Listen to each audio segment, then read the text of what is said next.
یہ کہا جاتا ہے کہ عام امن پسند ہندو، سکھ اور مسلمان سب اس تشدد میں شامل ہو گئے۔ اس کی کوئی اور مثال؟ ایک واضح مثال 1965 کی جنگ کی ہے۔ میٹرک کی کتابیں کہتی ہیں کہ پاکستان نے جہاد کے جذبے سے سرشار ہو کر دشمن کو ذلت آمیز شکست دی، جو کہ حقائق کے برعکس ہے۔ جی، جبکہ او لیول کی کتابیں بتاتی ہیں کہ جنگ کا آغاز پاکستان نے کیا تھا۔ اسی طرح او لیول کی کتابوں میں جناح کی 11 اگست 1947 کی مشہور تقریر کا حوالہ ہے، جس میں انہوں نے ایک سیکولر پاکستان کا ویژن پیش کیا تھا۔ بالکل، جبکہ میٹرک کی کتابوں میں یا تو اس کا ذکر ہی نہیں ہے یا اسے غلط طور پر پیش کیا گیا ہے۔ تو ان دونوں نصابوں کا طلبہ کے رویوں پر کیا اثر ہوتا ہے؟ طارق رحمان کے ایک سروے سے پتہ چلتا ہے کہ او لیول کے طلبہ کشمیر پر بھارت کے خلاف جنگ اور جہاد کی حمایت کم کرتے ہیں، اور اقلیتوں کے لیے مساوی حقوق کے زیادہ حامی ہوتے ہیں۔ جی، مصنفہ کا کہنا ہے کہ یہ دو نظام دو مختلف قسم کے شہری پیدا کر رہے ہیں، ایک تنقیدی سوچ رکھنے والا جو تاریخ کے ارتقاء کو سمجھتا ہے، اور دوسرا جس کا عالم نظریہ یک طرفہ ہے اور وہ سازشی نظریات کا زیادہ شکار ہو سکتا ہے۔ بالکل۔ مصنفہ یہ تجویز دیتی ہیں کہ پاکستان سٹڈیز کے نصاب میں اصلاحات کا ایک ممکنہ راستہ او لیول کی کتابوں کا اردو میں ترجمہ کر کے انہیں میٹرک سسٹم میں متعارف کروانا ہو سکتا ہے۔ اب ہم اگلے باب کی طرف بڑھتے ہیں، پاکستان کا فلاحی تعلیمی متبادل۔ پاکستان's philanthropic education alternative۔ آئین کا آرٹیکل 24A تمام بچوں کو تعلیم کی ضمانت دیتا ہے، لیکن حقیقت یہ ہے کہ 25 ملین بچے اسکول سے باہر ہیں۔ جی، اور اس خلا کو پر کرنے کے لیے فلاحی ادارے سامنے آئے ہیں۔ یہ باب دو بڑے فلاحی ماڈلز کا جائزہ لیتا ہے۔ ایک دی سٹیزنز فاؤنڈیشن یعنی TCF ہے اور دوسرا کیئر پاکستان۔ یہ ادارے کم فیس والے نجی اسکولوں یعنی لو فیس پرائیویٹ اسکول سے مختلف ہیں کیونکہ ان کا مقصد منافع کمانا نہیں ہے۔ تو پہلے TCF کی بات کرتے ہیں۔ اس کا آغاز 1995 میں کراچی کی کچی آبادیوں میں اسکول بنانے سے ہوا۔ آج اس کے 1000 سے زیادہ اسکول ہیں۔ جی، جہاں 1,65,000 سے زائد بچے پڑھتے ہیں۔ ان کا ماڈل کیا ہے؟ ECF کا ماڈل بہت منفرد ہے۔ وہ ان علاقوں میں اعلیٰ معیار کی عمارتوں والے اسکول بناتے ہیں جہاں کوئی اور اسکول نہیں ہوتا۔ وہ بہت کم فیس لیتے ہیں، جو صرف ایک علامتی معاہدہ ہوتا ہے۔ بالکل، جبکہ باقی تمام اخراجات عطیات سے پورے کیے جاتے ہیں۔ ایک اور اہم خصوصیت یہ ہے کہ وہ صرف خواتین اساتذہ کو ملازمت دیتے ہیں۔ اچھا، اس سے لڑکیوں کے داخلے کی حوصلہ افزائی ہوتی ہوگی؟ جی، اور مقامی خواتین کے لیے رول ماڈل بھی سامنے آتے ہیں۔ اور دوسرا ماڈل کیئر کا ہے۔ اس کی شروعات 1988 کے سیلاب کے بعد ہوئی۔ ان کا طریقہ کار TCF سے مختلف ہے نا؟ جی، کیئر زیادہ تر پبلک پرائیویٹ پارٹنرشپ یعنی PPP ماڈل پر کام کرتا ہے، جسے اڈاپٹ اے اسکول پروگرام کہتے ہیں۔ تو وہ خستہ حال سرکاری اسکولوں کو گود لیتے ہیں؟ بالکل، ان کی عمارتوں کی مرمت کرتے ہیں اور وہاں کیئر کے تربیت یافتہ اساتذہ تعینات کرتے ہیں۔ سرکاری اساتذہ اپنی جگہ پر رہتے ہیں اور بچوں سے کوئی فیس نہیں لی جاتی۔ اس ماڈل نے تو بہت سے ناکام سرکاری اسکولوں کو مکمل طور پر بدل دیا ہوگا۔ جی بالکل۔ ان اسکولوں کے نتائج کیسے ہیں؟ کتاب بتاتی ہے کہ TCF کا میٹرک پاس ہونے کا تناسب 91% اور کیئر کا 81% ہے، جو سرکاری اوسط سے کہیں زیادہ ہے۔ اور ان کا سماجی اثر بھی بہت گہرا ہے۔ TCF اسکولوں نے ہاؤس سسٹم کے ذریعے نسلی اور مذہبی رکاوٹوں کو کم کیا ہے، اور کیئر نے سرکاری لڑکوں کے اسکولوں میں خواتین اساتذہ کو متعارف کروا کر اور پرائمری سطح پر مخلوط تعلیم کو فروغ دے کر صنفی رویوں کو تبدیل کیا ہے۔ لیکن اس ماڈل میں کچھ کمزوریاں بھی ہیں، خاص طور پر اساتذہ کے حوالے سے۔ یہ ایک بہت اہم نکتہ ہے۔ یہ فلاحی ادارے عطیہ دہندگان کو خوش رکھنے کے لیے ویلیو فار منی ماڈل پر چلتے ہیں۔ اس کا مطلب ہے کہ اساتذہ کو اکثر بہت کم تنخواہیں دی جاتی ہیں؟ جی، جو کہ غیر ہنرمند مزدوروں کی کم از کم اجرت کے برابر ہوتی ہیں۔ ان کی پری سروس ٹریننگ بھی ناکافی ہوتی ہے اور ان سے توقع کی جاتی ہے کہ وہ اپنے جذبے اور لگن سے نظام کو آگے بڑھائیں۔ اور گود لیے گئے اسکولوں میں تو یہ مسئلہ اور بھی بڑا ہوگا۔ بہت بڑا مسئلہ ہے۔ وہاں کم تنخواہ والے کیئر اساتذہ اپنے زیادہ تنخواہ والے سرکاری ہم منصبوں کے ساتھ کام کرتے ہیں۔ آخری بات ایک بہت اہم سوال اٹھاتا ہے، سینکشننگ سب ordination. The Politics of Gender Laws, Promulgation and Reform in Pakistan. یعنی کوئی بھی ریاست خواتین کے حق میں یا ان کے خلاف امتیازی قوانین کیوں بناتی ہے؟ مصنفہ کہتی ہیں کہ اس کا جواب صرف یہ نہیں کہ حکومت جمہوریہ ہے یا آمرانہ. بالکل. اس باب کا مرکزی استدلال یہ ہے کہ قوانین کی نوعیت کا انحصار 3 چیزوں پر ہے: حکومت کا سیاسی نظریہ اور اس کے اتحادی، حقوق نسواں کے گروپوں کی سرگرمیاں اور پرانے قوانین کی میراث. جو مستقبل کی قانون سازی پر اثر انداز ہوتی ہے. پاکستان کی مثالیں اس بات کو بہت واضح کرتی ہیں. ایک فوجی حکمران جنرل ایوب خان نے 1961 میں مسلم فیملی لاز آرڈیننس جیسا ترقی پسند قانون نافذ کیا، جس نے کثیر ازواجی کو محدود کیا.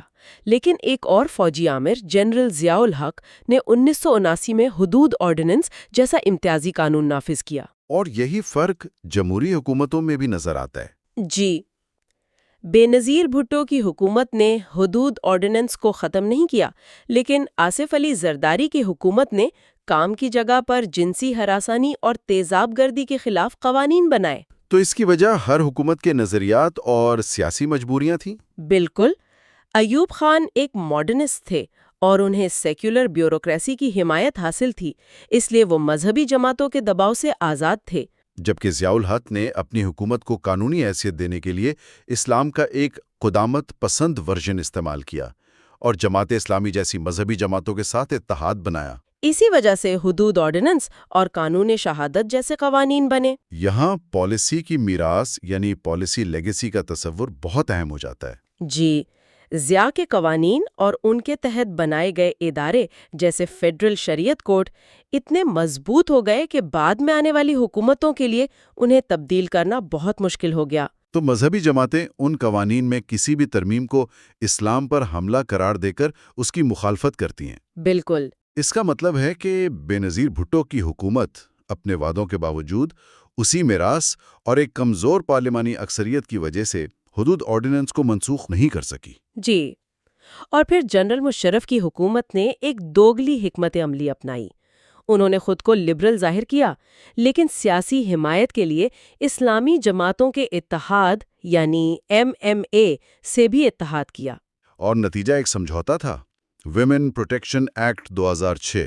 جی، جس نے حدود آرڈیننس میں ترمیم تو کی لیکن اسے مکمل طور پر ختم نہیں کیا. تو پھر زرداری حکومت 2008 سے 2013 تک نسبتاً زیادہ کامیاب کیوں رہی؟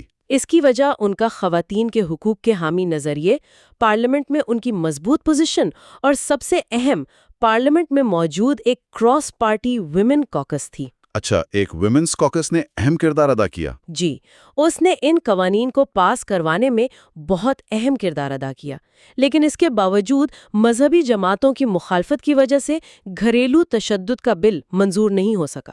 پاکستان نے اپنی تمام بیرونی جنگوں میں جتنے شہری اور فوجی کھوئے ہیں، جی، اس سے کہیں زیادہ لوگ ملک کے اندر ہونے والے تشدد میں مارے گئے ہیں، خاص طور پر فرقہ وارانہ اور جہادی تشدد میں. ایک منٹ، مطلب آپ یہ کہہ رہی ہیں کہ ہم نے اندرونی طور پر خود کو بیرونی دشمنوں سے زیادہ نقصان پہنچایا ہے؟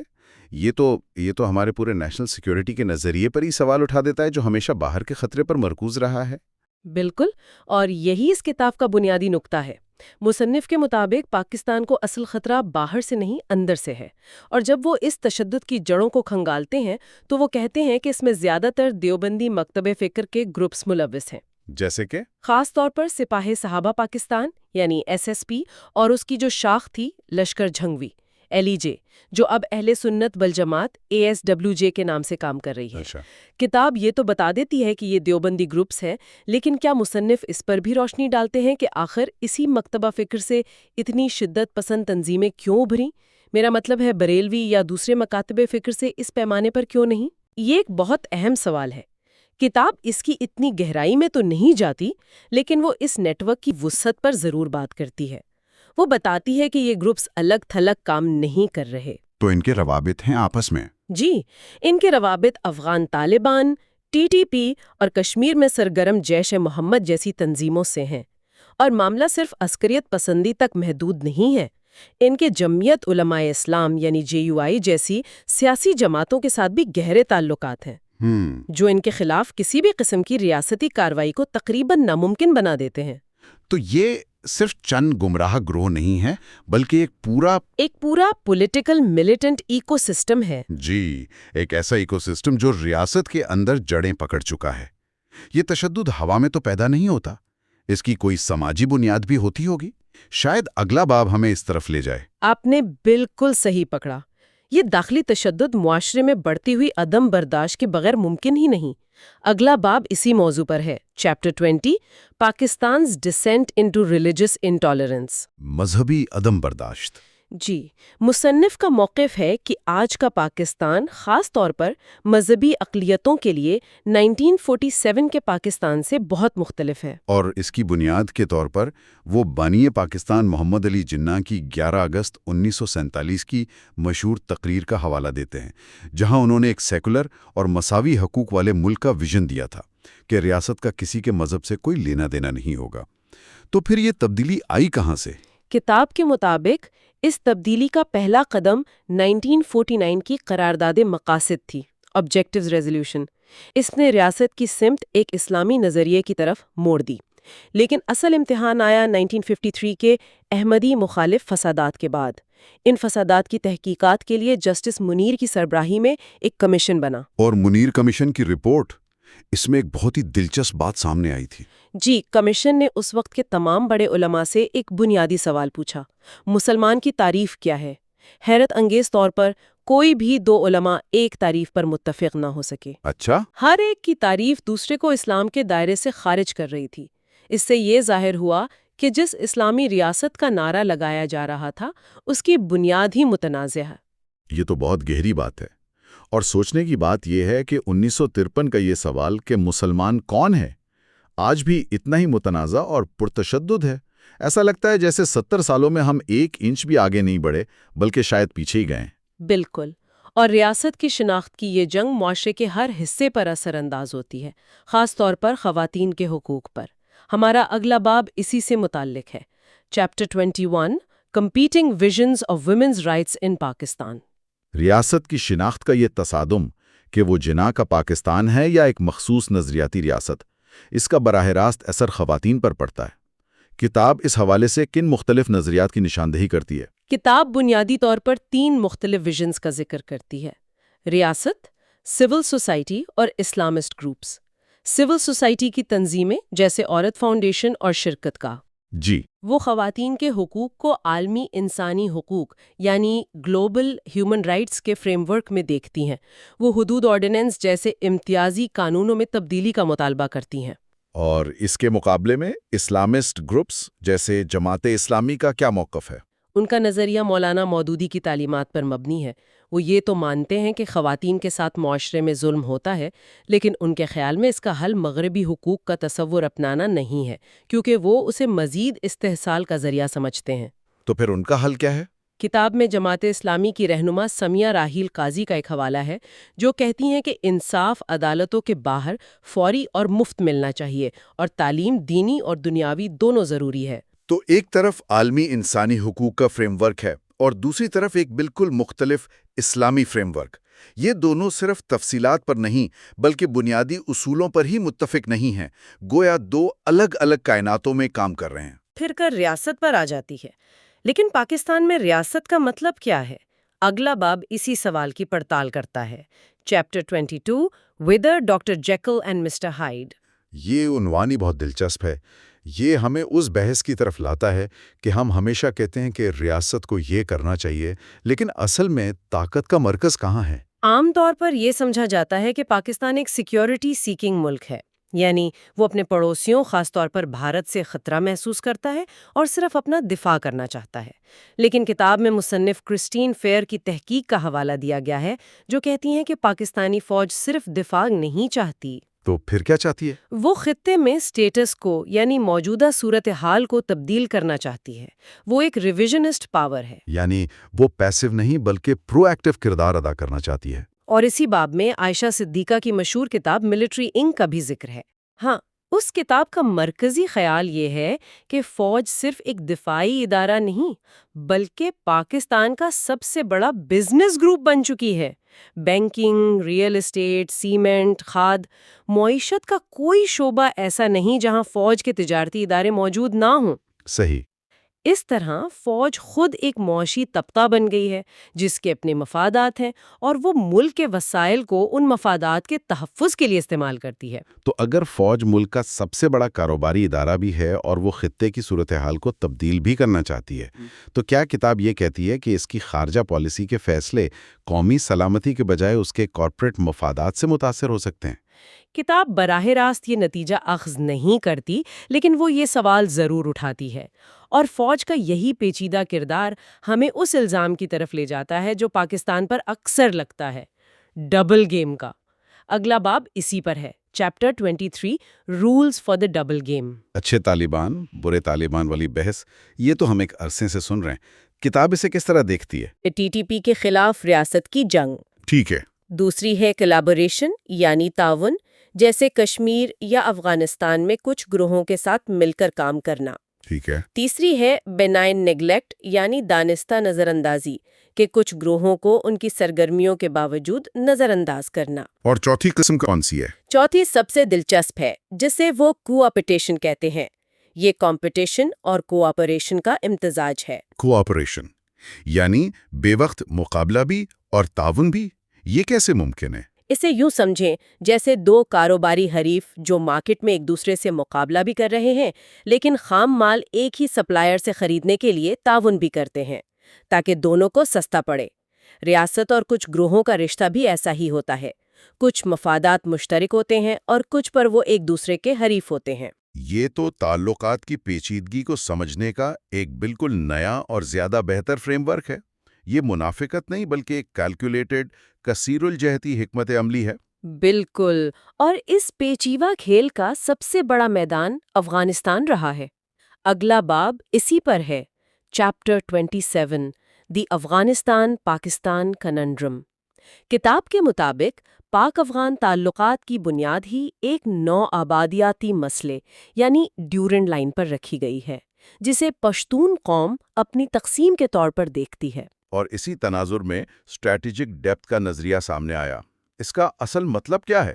اسٹریٹجک ڈیپتھ کا مطلب تھا افغانستان میں ایک ایسی دوست حکومت کا ہونا جو بھارت کے خلاف پاکستان کو ایک محفوظ پچھواڑا فراہم کرے۔ کتاب کہتی ہے کہ یہ مقصد طالبان کے دور حکومت میں حاصل ہوا، جنہیں افغان مجاہدین کا پوسٹ سوویت ارتقاء کہا گیا ہے۔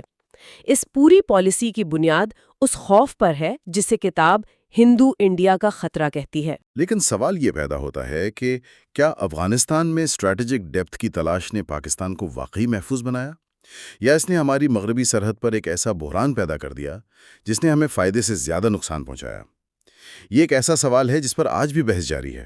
بالکل، اور ان بیرونی پالیسیوں کے ساتھ ساتھ کتاب ایک گہری اندرونی تبدیلی کی بھی بات کرتی ہے۔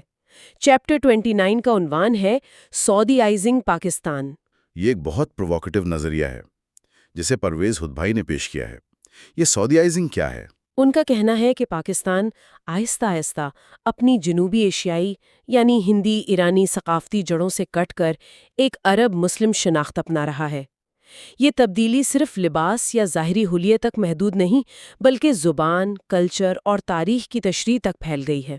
کیا کتاب اس کی کچھ ٹھوس مثالیں دیتی ہیں؟ جی، جیسے خدا حافظ کی جگہ اللہ حافظ کا بڑھتا ہوا استعمال، جو فارسی لفظ خدا پر عربی لفظ اللہ کو ترجیح دینے کی علامت ہے۔ اسی طرح رمضان کو رمضان اور نماز کو صلوات کہنا۔ تاریخ کی کتابوں میں بھی تبدیلی آئی، جہاں اب پاکستان کی تاریخ 1947 سے نہیں بلکہ 712 عیسوی میں محمد بن قاسم کے سندھ آمد سے شروع کی جاتی ہے۔ یہ سعودائزنگ پاکستان کا نظریہ دلچسپ تو ہے، لیکن کیا یہ تھوڑی اوور سمپلیفیکیشن نہیں؟ بہت سے لوگ اللہ حافظ مذہبی عقیدت کی وجہ سے کہتے ہیں، نہ کہ سعودی عرب کے ثقافتی اثر کی وجہ سے۔ کیا کتاب اس پہلو پر بات کرتی ہے کہ یہ ایک گراس روٹس مذہبی رجحان بھی ہو سکتا ہے، نہ کہ کوئی اوپر سے مسلط کردہ ثقافتی تبدیلی؟ کتاب اس بحث میں نہیں پڑتی، بلکہ اسے ایک ثقافتی رجحان کے طور پر پیش کرتی ہے، لیکن یہ تمام دھاگے اندرونی تشدد، فوج کا کردار، ڈبل گیم اور ثقافتی تبدیلی ایک آخری اور شاید سب سے دھماکہ خیز باب میں آ کر مل جاتے ہیں۔ اس کا عنوان ہے understanding the military jihadi complex. یہ تو ایک بہت وزنی اصطلاح ہے۔ ملٹری جہادی کمپلیکس، اس سے کیا مراد ہے؟ یہاں مصنفین ایک انقلابی نظریہ پیش کرتے ہیں۔ وہ کہتے ہیں کہ پاکستان ایک نہیں بلکہ دو ہیں۔ دو پاکستان مطلب؟ ایک ہے ریاست پاکستان جو ہمیں نقشے پر نظر آتی ہے، اور دوسرا ہے ملٹری جہادی کمپلیکس یعنی MJC، اور اصل طاقت ان کے مطابق اسی کمپلیکس کے پاس ہے۔ اور یہ کمپلیکس کن چیزوں سے مل کر بنا ہے؟ کتاب کے مطابق یہ فوج، ISI، جہادی تنظیموں جیسے لشکر طیبہ اور جیش محمد، مذہبی جماعتوں اور یہاں تک کہ کرائم سنڈیکیٹس جیسے داؤد ابراہیم نیٹ ورکس کا ایک گٹ جوڑ ہے۔ یہ تمام عناصر اپنے اپنے مفادات کے لیے ایک دوسرے سے جڑے ہوئے ہیں۔ اس کا مطلب یہ ہوا کہ ہم صرف ایک ایسی ریاست کو نہیں دیکھ رہے جس کی فوج بہت طاقتور ہے۔ کتاب یہ دلیل دے رہی ہے کہ یہاں ایک متوازی ریاست، ایک پیرالل اسٹیٹ کام کر رہی ہے، اور پاکستان کی اصل خارجہ پالیسی، اس کا ایٹمی پروگرام، اس کی معیشت، یہ سب شاید پاکستان کے عوام کے بجائے اس کمپلیکس کے مفادات کی خدمت کرتے ہیں۔ یہ تو پاکستان کی پوری تعریف ہی بدل دیتا ہے۔ یہی اس کتاب کا سب سے بڑا اور چیلنجنگ آئیڈیا ہے کہ ریاست کے اندر ایک اور ریاست ہے جو بھارت کے ساتھ تنازع کو زندہ رکھ کر اپنی بقا اور وسائل پر کنٹرول کو یقینی بناتی ہے۔ تو Routledge handbook of contemporary Pakistan کا یہ جائزہ ہمیں کہاں لا کر کھڑا کرتا ہے؟ ہم نے فرقہ وارانہ تشدد سے بات شروع کی اور ایک متوازی ریاست کے نظریے پر ختم کیے۔ یہ کتاب پاکستان کی کوئی ایک سادہ تصویر پیش نہیں کرتی۔ بالکل، یہ کتاب بتاتی ہے کہ پاکستان ایک مونولیتھک وجود نہیں بلکہ ایک میدان جنگ ہے، جہاں بانیان ملک کا ویژن، مذہبی گروہوں کا نظریہ، سول سوسائٹی کی خواہشات اور ایک طاقتور ملٹری جہادی کمپلیکس کے مفادات آپس میں ٹکرا رہے ہیں۔ یہ کتاب ہمیں ان تمام تضادات کو ایک ساتھ دیکھنے اور سمجھنے کی دعوت دیتی ہے۔ اور شاید یہ کتاب جو سب سے بڑا سوال ہمارے سامنے چھوڑ جاتی ہے وہ یہ نہیں کہ ان میں سے کون سی قوت جیتے گی، بلکہ یہ کہ کیا ریاست پاکستان خود اس اندرونی کھینچاتانی میں اپنی بقا کو برقرار رکھ پائے گی۔ یہ ایک ایسا سوال ہے جس پر سوچنا ضروری ہے۔